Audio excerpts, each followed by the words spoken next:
On the railroad, traffic needs to be directed.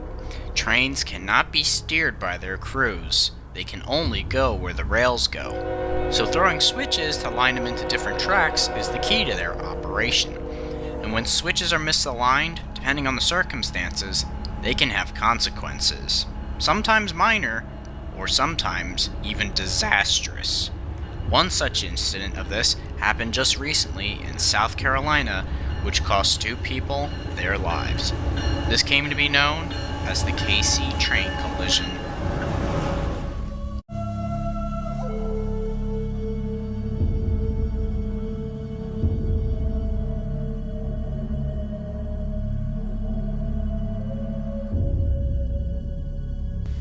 Late at night on February 3rd, 2018, Amtrak train number 91, the Silver Star, left New York City down the Northeast Corridor with the final destination of Miami, Florida, with a scheduled arrival time of 6 p.m. the next day on February 4th. The train had 7 cars and departed New York, being headed by Amtrak ACIA 64, number 665. When the train stopped in Washington, D.C., however, the ACS had to be changed out at Washington Union Station because electrification ended in D.C. Therefore, a diesel locomotive was pulled out to pull the Silver Star south all the way to Miami. The locomotive in question was Amtrak P42 DC number 47, and since it was an older unit built in the 90s, it had seen quite a lot of use over the years. Further down the line, a crew change took place in Hamlet, North Carolina. This would turn out to be that crew's last ride of their lives. Meanwhile, in the Columbia suburb of CAYCE, South Carolina, CSX local F777-03 was doing switching duties at an autorack loading facility just south of a highway bridge. The power was 2 CSX AC-44CW locomotives, 130 and 36, with the crew going between units depending on which direction they were going. By 1:51 a.m., the train had 34 autoracks, 130 was in the lead position, and it was lined into the silica storage siding track. The crew was asked by the dispatcher if everything's in the clear, is that right? Over? That's right, we locked up in silica. Referring to locking the switch lever after it was supposedly set to the main line for the Amtrak to pass. The engineer and conductor sat in the cab of the 130 waiting for a ride home. The engineer estimated that they had been waiting for about 10 to 20 minutes when he asked the conductor if he realigned the switch at the junction of the silica storage track and the main. The conductor said he replied that he was sure he got it.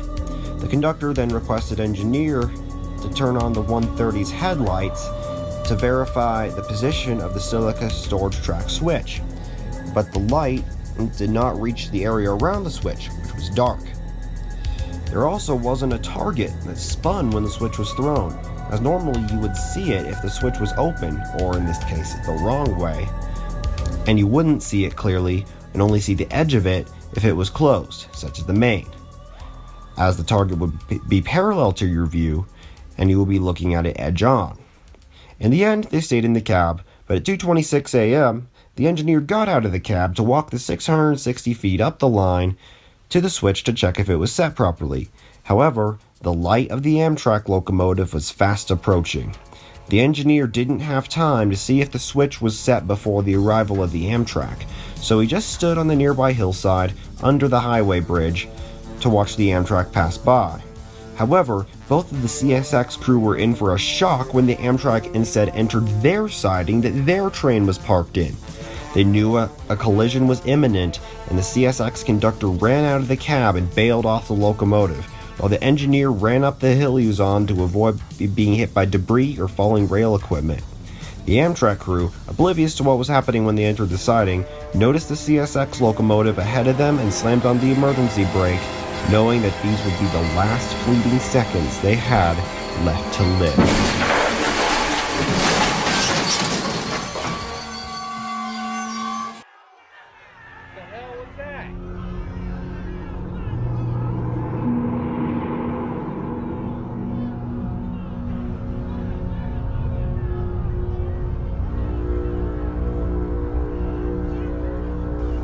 The Amtrak Amtrak slammed into the CSX 27 seconds after 2:27 a.m., launching the P-42 into the air and over the top of 130 and onto its left side beside the autorack train.